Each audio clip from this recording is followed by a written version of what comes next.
બદલે માર્ગદર્શન એટલે કે આખું ટ્રેનિંગ વાળી વાતમાં હતા કે ખેડૂતને શેની ખબર હોવી જોઈએ. અહીંયા મંચ ઉપર ઉપસ્થિત સૌ બધાના નામોમાં હું ના પડતા સીધી વાતની શરૂઆત કરું. આપણે સુરેન્દ્રનગર જિલ્લાના કલેક્ટરને અને સુરેન્દ્રનગર જિલ્લાના ડીએસપીને સૌથી પહેલા એ સવાલ પૂછવો જોઈએ કે તમે અહીંયા મનુવાદી સંઘી શાસકોનું બંધારણ ચલાવો છો કે ભારત દેશનું બંધારણથી તમે બંધાયેલા છો? તમે જો ભારત દેશના બંધારણથી બંધાયેલા હોય તો ખેડૂતો માટે 2013ના વર્ષમાં મનમોહન સરકારે એક કાયદો પસાર કર્યો હતો. આનું નામ અંગ્રેજીમાં LARR છે. જમીન સંપાદન માટેનો કાયદો. આમાં લાલજીભાઈના બાપુજીનું કઈ ના ચાલે, નરેન્દ્રભાઈના બાપુજીનું કઈ ના ચાલે અને સુરેન્દ્રનગરના કલેક્ટર કે ડીએસપીના બાપનું પણ કઈ ના ચાલે. કાયદો કાયદાનું કામ કરે. આપણે કાયદામાં રહીને વાત કરીએ છીએ. કાયદાના વિરુદ્ધની એક પણ ચર્ચા આજે અહીંયા નહીં કરીએ. ભારતનું બંધારણ અને બંધારણનો કાયદો એ શું કહે છે એના થોડા મુદ્દા છે. આ દેશનો કાયદો એવું કહે છે કે સૌથી પહેલા તો આવી કોઈ પણ યોજના નીકળવાની હોય તો ત્યાં એસઆઈએ કરવું પડે. આ એસઆઈએ નો મતલબ છે સ્પેશિયલ ઇમ્પેક્ટ એસેસમેન્ટ. એટલે કે આવી કોઈ પણ વીજળીની લાઈન, કોઈ પણ ઉદ્યોગ નીકળવાનો હોય તો એની સામાજિક રીતે, આર્થિક રીતે આ વિસ્તારના લોકોને એની શું અસર પડશે એનું એસઆઈએ નો રિપોર્ટ એમણે તૈયાર કરી નાખવો પડે. તો પહેલો સવાલ સુરેન્દ્રનગરના કલેક્ટરને, સુરેન્દ્રનગરના એસપીને અને ગુજરાતના મુખ્યમંત્રીને કે તમે આ અદાણીના હગા થઈ અને અદાણીની જે લાઈનો કાઢો છો તમે એસઆઈએ કર્યું છે ખરું? બીજો સવાલ, આવી કોઈ પણ જગ્યાએ કંઈ પણ કામ થવાનું હોય તો ભારતનું બંધારણ એમ કહે છે કે સરકારી કામ માટે પણ જમીન જોતી હોય સરકાર માટે, ભારત સરકાર માટે, તો પણ 70% ખેડૂતોની સહમતિ જોઈએ. 70%. અને ખાનગી કંપનીને જયારે જરૂર હોય તો જયારે 80% ખેડૂતોની સહમતિ હોય તો જ તમે જમીન સંપાદન કરી શકો. શું કોંડ ગામના 80% ખેડૂતોએ સંમતિ આપી છે ખરી? તમે તમારી જમીનની સંમતિ આપી છે કોઈએ? તમે સંમતિ નથી આપી તો સુરેન્દ્રનગરના કલેક્ટરને એ કોઈ અધિકાર નથી થતો કે આપણા વતી બારોબાર અદાણી પાસે કાંડા આપણા કાપી નાખી દે. માય કાંગલાઓની જેમ વાત કરશું તો આ સરકાર નહીં સાંભળે. માંડલ અને બેચરાજી શહેરના વિસ્તારમાં એ 44 ગામના ખેડૂતોને હું આજે પણ મસ્તક સલામ કરું છું કે મારી બહેનો, યુવાનો અને ભાઈઓ, એ 44 ગામના લોકોએ 100 દિવસ સુધી મિત્રો 42 સભાઓ કરી હતી 100 દિવસમાં. ત્યારે નરેન્દ્ર મોદીનો તો સૂરજ બહુ ત્યારે ગુજરાતમાં એવો તપતો હતો કે જે ગાંધીનગર જાય ને ધોકા પડતા હતા 2012-13ના ગાળામાં. પણ એ જ નરેન્દ્ર મોદીએ એ માંડલ અને બેચરાજી વિસ્તારના ખેડૂતોની સામે એ ઝૂકવું પડ્યું હતું. કારણ કે 100 દિવસમાં 42 સભા અને એવી સભા હતી અને 100 દિવસમાં ગામમાં બોર્ડ માર્યા હતા. તમારે કદાચ કોંઢમાં, સાપકડામાં થી લઈને આખા સુરેન્દ્રનગર જિલ્લાના આપણા અનેક ગામોમાં, હળવદના અને મોરબી જિલ્લાના ગામોમાં બોર્ડ મારવા પડશે કે ગામને પૂછ્યા વગર સરકારના કોઈ દલાલોએ કે જમીનના દલાલ કે કંપની વાળાએ અમારા ગામમાં પગ મૂકવો નહીં. આ અમારા ગામની પોતાની આઝાદીનો સવાલ છે. આ દેશની આઝાદી માટે જે લડ્યા કે ભગતસિંહ હોય કે ગાંધી, નહેરુ, સરદાર કે સુભાષ હોય, આ મારા બેટાને બારોબાર આપણી જમીનો વેચાઈ મારવા માટે થઈને એ લોકો જેલમાં જતા હતા, એ લોકોએ ફાંસીના માંચડે ચડતા હતા. આ દેશની આઝાદીની કુરબાની આ અમને ઉદ્યોગપતિઓને જમીન પથરાવી દેવા માટે નહોતી. ત્યારે અંગ્રેજો જે ત્રાસ કરતા હતા અને એ લોકોને એવું હતું, ત્યારે અંગ્રેજોનો જુલમ હતો, ત્યારે આપણે લોકો, આપણા વડવાઓ લડ્યા. આપણાને આવનારી પેઢી એમ ના કહી જવી જોઈએ જેમ આજે આપણે ગાંધી, નહેરુ, સરદાર, સુભાષ માટે ગર્વ સાથે કહીએ છીએ ને કે લડવૈયા લડ્યા હતા, આપણા અનેક વડવાઓ લડ્યા હતા ત્યારે આપણો દેશ આઝાદ થયો હતો. કાલ આવનારી પેઢી આપણને એમ ના કહેવી જોઈએ કે લાલજીભાઈ થી બે લઈને બધા જ બેઠેલા એ બધા માય કાંગલા હતા અને એટલે ધરતી માતા માટે નહોતા લડ્યા એવું કાલ આવનારી પેઢી આપણને ના કહી દે એ જરૂરી છે. જે લડે છે એ જીતે છે. 100 દાડા સુધી આનંદીબેન નતા આવી કે એનો પોતાનો જૂનો વિધાનસભાનો મત વિસ્તાર હતો તો પણ નતો આવી શક્યા. ક્યાં ભાજપના ચૂંટાયેલા જિલ્લા પંચાયતના સભ્યો તાલુકા પંચાયતના સભ્યોને બોલાવીને એ 4 તાલુકાના 44 ગામના લોકોએ રીતસર રિમાન્ડ ઉપર લીધા હતા. બધા જિલ્લા પંચાયત તાલુકા પંચાયત ચૂંટણાને સામે બેહાડ્યા આમ લાઈનમાં અને કે ભાઈ બોલ નક્કી કર તું ખેડૂતોની ગામ લોકોની સાથે છે કે તું તારી પાર્ટીનો ગુલામ છે તું નક્કી કર. અને ત્યારે એ જિલ્લા પંચાયત તાલુકા પંચાયતના ચૂંટાયેલા સભ્યો જઈને પોતાના પક્ષમાં કહી દીધું હતું કે તમે ટિકિટ તો આપશો પણ મત તો મારે આમની પાસેથી લેવાના છે ને એટલે મારે લોકોના ભેગું રહેવું પડશે. આ તાકાત આપણે લોકોએ બતાવવી પડશે. આ તાકાત જ્યાં સુધી આપણે નહીં બતાવીએ ત્યાં સુધી. અને બીજું હું એ માનું છું એકલું કોંડ લડશે તો નથી જ જીતવાનું. એકલું કોંડ લડશે તો નથી જીતવાનું. એટલે આપણું પહેલું કામ એ છે જેમાં મેં માંડલ બેચરાજીમાં પહેલા 3 ગામમાં મીટિંગ કરીને બધા એમ કહેતા હતા સૂરજ સામે ધૂળ ઉડાડો છો. અમે આ સૂરજને અથમાવી દીધો હતો. સૂરજ સામે ધૂળ એટલે શું? આ ધૂળની ડમરીઓ વણતોડ જો ચાલુ થાય ને તો ભલભલી સરકારોને ખબર પડી જાય. એટલે આપણું પહેલું કામ એ છે કે કોણ થી આ બાજુ જ્યાંથી લાઈનો આવે છે ત્યાં અને જ્યાં લાઈનો નીકળવાની છે આગળ જવાની છે ત્યાં એવા એક ગામના ખેડૂતોની વચ્ચે જઈને પાલભાઈ એકલા કે મહેશ રાજકોટિયા કે કરસનદાસ કે નવસાદભાઈ કે લાલજીભાઈ કે ભરતસિંહભાઈ એકલાથી કશું થવાનું નથી. અને હું તો ગામો ગામ કહું છું કે જણનારી જોર હોય ને તો હુંયાણી છે એ મદદ કરીએ.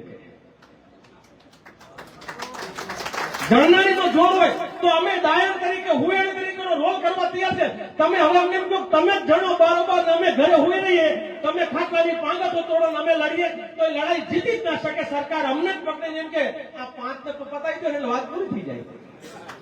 પણ જયારે એક ખેડૂત હું તમને ખાતરી આપું છું તમે અહીંયા લડવા તૈયાર થશો તો મારા બેચરાજીના આજુબાજુના એ 40-45 ગામના લોકો ભલે ત્યાં વીજળીના થાંભલા નથી નીકળવાના તમે તેથી ગાંધીનગર નીકળવાનું નક્કી કરશો ત્યારે ગામો ગામથી ટ્રેક્ટર લઈને અમે તમારા ટેકામાં આવશું.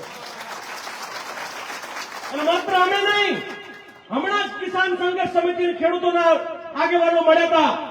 જયેશભાઈને એમણે કીધું છે કારણ કે વલસાડ બાજુ પણ લાઇટના થાંભલા આવવાના છે ત્યાંથી એ લોકોએ નક્કી કર્યું છે કે તમે ત્યાંથી નક્કી કરશો તો અમે ત્યાં વલસાડ અને સુરત બાજુથી મંડાણ કરશું. દાહોદ વાળાએ કીધું છે કે અમારું ભલે અત્યારે નથી જવાનું પણ મને ખબર છે બધાને કે મેં પછી ગારો મારા પછી તારો હવનો આવશે વારો. આ વારો તો આવવાનો જ છે. એટલે તમે આજે ચેતશો તો ગામો ગામ અને જિલ્લામાં જઈને આપણે લોકોને ચેતવવાનું કામ કરશું. એ જેમ 44 ગામમાંથી 5 ગામના આગેવાનો છોકરાઓ યુવાનો જાગ્યા હતા મોટરસાયકલ લઈને નીકળી પડ્યા હતા. પહેલું કામ કદાચ આપણે એ કરવું પડે કે આપણે કોંડની આજુબાજુના ગામના લોકો જ્યાંથી જે વાયર લાઈન નીકળવાની છે એ વિસ્તારના યુવાનો તૈયાર થાય અને જ્યાં જ્યાં વીજળીના થાંભલા જવાના છે એને કહેવા માટે નીકળવું પડે કે આજે અમારી ઉપર વીતી છે કાલે તમારી ઉપર અને અહીંથી થાંભલા આમ જ જવાના છે ઉપર નથી જવાના. થાંભલા નીકળવાના તો લીમડી ને વઢવાણ ને એ બધામાં છે.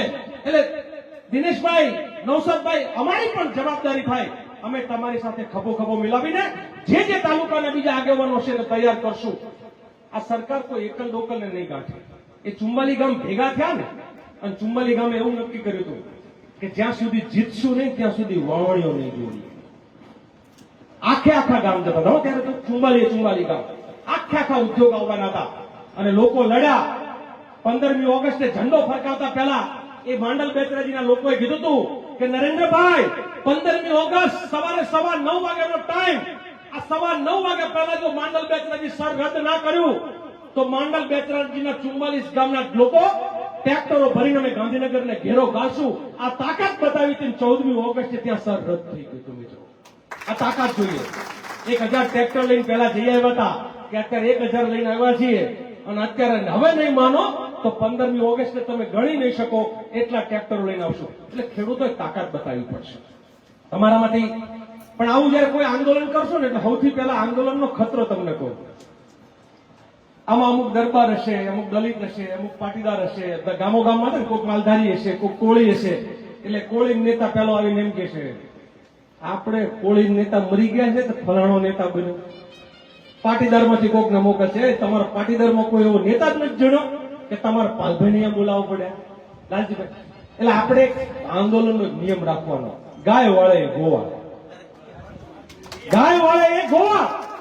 આ જે લડે એ લીડર, એને કહેવાનું કે ભાઈલા તું જ આવી જા, તું અમારો લીડર, અમારે લડવું જ છે ને, અમારે તો ન્યાય જોઈએ છે, અમારે કોઈ લીડર હારે કઈ લેવા દેવા છે નહીં. એટલે આમાં તો જે લડે એ લીડર અને ગાય વાળે ગોવાળ, તમને બધાને હાગમતું આમંત્રણ.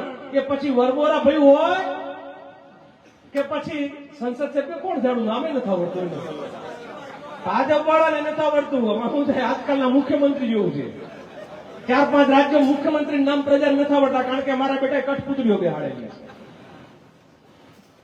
ખરેખર મધ્યપ્રદેશના મુખ્યમંત્રીનું, રાજસ્થાનના મુખ્યમંત્રીનું અને ગુજરાત વાળાનું પૂછે મધ્યપ્રદેશમાં ત્યારે નથી. તો આખી જે અત્યારે કઠપુતળી સરકાર ચાલે છે, અદાણી, અંબાણી, ટાટા, ટોરેન્ટ થી લઈને બધી કંપનીઓ વાળા. તમને એક બીજી મારે તમને વાત કરી છે, આ બધા લોકો ગુજરાતમાં જ કેમ વીજળી પેદા કરીને આખા દેશમાં પહોંચાડવા માંગે છે? પડતર જમીન તો રાજસ્થાનમાં છે, આપણા કરતા વધારે છે. તો રાજસ્થાનના રણમાં તમે કેમ વીજળી પેદા નથી કરતા? કાયદો એવું કે છે કે ખેતી લાયક જમીન હોય તો એ જમીન સંપાદન કરવાની થતી નથી. તમારે તો આખો વિસ્તાર, મને ખબર છે, હું સાયલા ચોટીલા જતો હતો, નજીકમાં સરા, તો શેરડી એવું પણ થાય. અહીંયા તમારે છે કે નહીં ખબર નથી, પણ શેરડી સરામાં થતી હતી, મગફળી થાય. આ માંડવીનો, કપાસનો આ પિયત વિસ્તાર, આ કઈ પડતર જમીન કે રણ વિસ્તાર તો છે નહીં. તમે અહીંયા જમીનો લેવા નીકળ્યા છો. એટલે સરકારના કાયદા મુજબ પણ ખેતીની ઉત્તમ જમીન હોય એનું સંપાદન કરવાનું રહેતું નથી. એટલે કલેક્ટરને બીજો સવાલ પૂછાય કે પહેલા આ પિયત અને બિનપિયતના આંકડા તને કોણે આપ્યા? આ ખરેખર બિનપિયતનું લખાણું છે? આ હું ગામ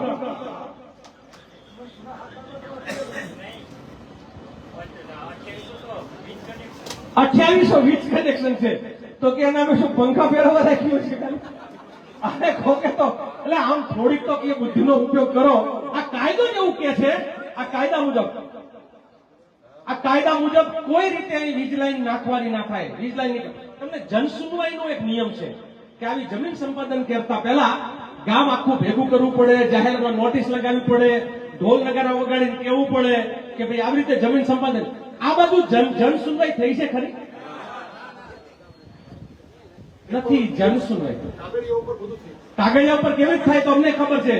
દિલ્હીના અંગ્રેજી છાપામાં અને મધ્યપ્રદેશના હિન્દી છાપામાં જાહેરાત આપે કે આવી જનસુનવાઈ કરવાની છે, લોકોએ હાજર રહેવાનું.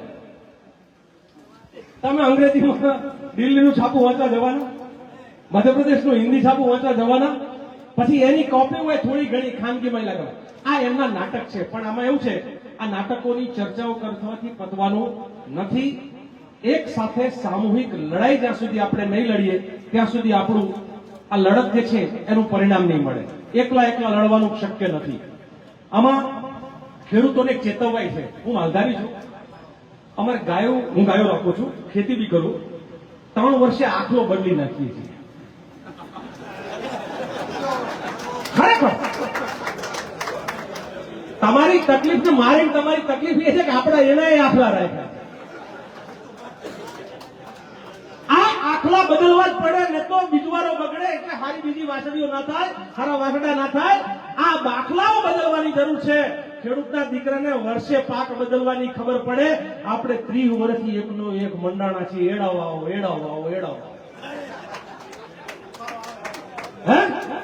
અને એટલે જ આ ઉજેડ ગામમાં એરંડા પ્રધાનની જેમ હુકારો આવો એટલે હેડા કાઢવાની જરૂર છે. આ ખરેખર તમે અને તમને કદાચ હું ભાજપ કે કોંગ્રેસ કરતા હું તમને કહું છું, કોંગ્રેસનો કોઈ દલાલ જો ખેડૂતોના માટે કામ કરતો તમને દેખાય ને તો એને ઉખાડીને ફેંકી દેજો. તમને આ ધરતી માતાની લડાઈ છે, ખેડૂતોની લડાઈ છે. પણ દરેક વખતે બધા ઉભા થઈને અમારે સફાઈ આપવી પડે કે ભાઈ અમે ભાજપ વિરુદ્ધમાં બોલવું કે ના બોલવું, એ ચર્ચાનો મુદ્દો જ ના હોય. કેમ ખબર છે? ગામમાં સરપંચ તમે હોય અને પાણી ના આવે તો ચૂંટણી હારી ગયો એને કહેવાનું હોય, તમને કહેવાનું હોય. આ ચોખ્ખી વાત છે. આમાં બધાને ખબર પડે કે જે સરપંચ હોય એને ગામની પીડા કહેવાની હોય, ધારાસભ્ય હોય તો એને ધારાસભા વિસ્તારની કહેવાની હોય, અને જેનું શાસન હોય એની સામે લડાઈ હોય. વિપક્ષ તો તમારા ટેકામાં ઉભો રહે, તમારા દુઃખ દર્દનો સાથી બને, પણ આપણે બધા લોકો કુલડીમ ગોર ભાંગીએ ના હો. પછી અમારા આઈકે નો ફોન આવે ને અમારે શરમાવું પડે ને ફલાણા અમારે પેલા ભાઈ હું ને વરમોરા ભાઈ એનો ફોન આવે. વરમોરે તો એનું કરી નાખ્યું પોતે, આપણા બધાનું કરી નાખ્યું ને એને પોતે કેટલો એને કર્યું. શું કર્યું એને? ઓર્ડર કઢાવ્યો. તમને ખબર છે? મોરબીની સભામાં મહેશભાઈ ત્યાં મેં કહ્યું 30 દિવસની અંદર એને કરીને પોતાની જમીનના એને ભાવ જે છે જે રીતે કરાવડાવ્યા કે ભાઈ અહીંયા એને છે એ નીકળી ના શકાય. એટલે ઊંચે પદવીએ બેઠેલા પોતે પોતાનું કરે છે, ખેડૂતોને રજડતા મૂકે છે. ત્યારે આપણે ખેડૂત તરીકે બધાએ એક થઈ લડવું હોય. 2-3 રસ્તા છે. હું 2-3 રસ્તામાંથી તમને પૂછું કયો રસ્તો આપણે લેવો છે. અને પહેલી મેં વાત કરી હતી જણનારીમાં જોરવારી, એ વાત તમને બરાબર ખબર છે? એ હોય તો જ. અને મને એની ચિંતા નથી તમે જીતી જાઓ, તમને સારું વળતર મળે અને તમે કાલ ઉઠીને અમને બોલાવો કે ના બોલાવો. મને લાગે છે એનાથી ફરક નથી પડતો.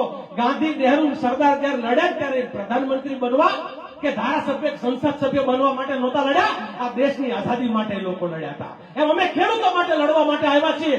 આ લડાઈ પૂરી થઈ જાય તમે મને ન બોલાવો તો મને એની ચિંતા નથી, બિલકુલ ચિંતા નથી. કારણ કે બધું દરેક લોકો તો બધું સત્તા માટે કરશે તો જનતા માટે, લોકો માટે કોણ કરશે?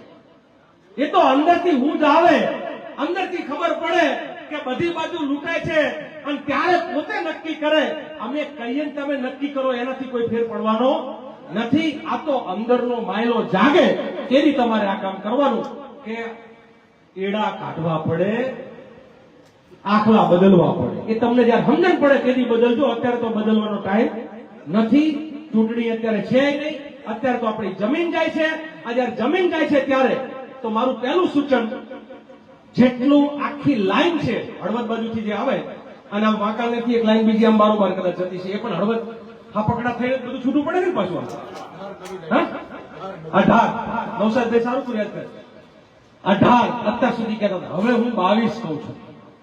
અને ગુજરાતમાં 100 લાઈન નીકળવાની છે. અરજીઓ પેન્ડિંગ છે.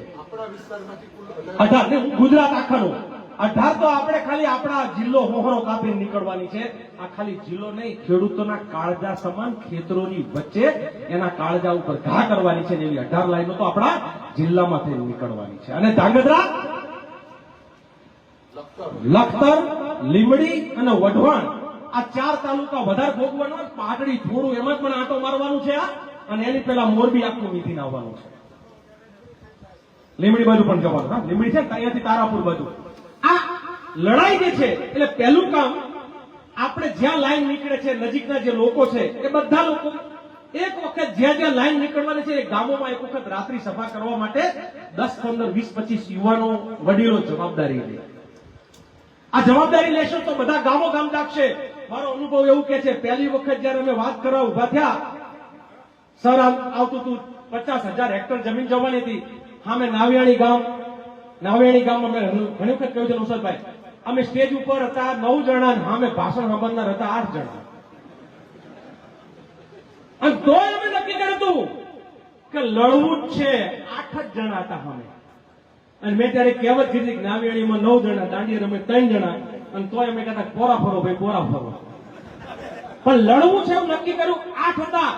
બીજા ગામ ગયા, સંખ્યા વધી. ત્રીજા ગામ ગયા, ચોથા ગામ ગયા. સાચી વાત મૂકી. અઠવાડિયા પછી 1500 બાઇક ની રેલી નીકળી. 1500 બાઇક એક જ અઠવાડિયામાં. એટલે તમારામાંથી કોઈકે જવાબદારી લેવી પડે. કદાચ તમારે નામ આપવું, અમે લોકોએ નામ આપ્યું તો આઝાદ વિકાસ સંગઠન. ત્યાં એમ તમારે ખેડૂત લક્ષી સંગઠનનું એક એવું નામ જેમાં કોઈને નેતા બનવાની બહુ વધારે પડતી ના હોય જોઈએ. મારે નેતા બની જવું છે. અમે ત્યાં રાખ્યું તેવું બધા નીચે બેસવાનું, કોઈ સ્ટેજ નહીં, એટલે કોઈ ડખો જ નહીં. કારણ કે નીચે બેવામાં હાકડ થાય જ નહીં, સ્ટેજમાં હાકડ થાય ખરેખર. અને આખી નીચે બેસવાની વ્યવસ્થા. આવો નીચે બેહો, ભાષણ કરવું છે, સામે ઉભા રહો, બધાની વચ્ચે જઈને બોલો.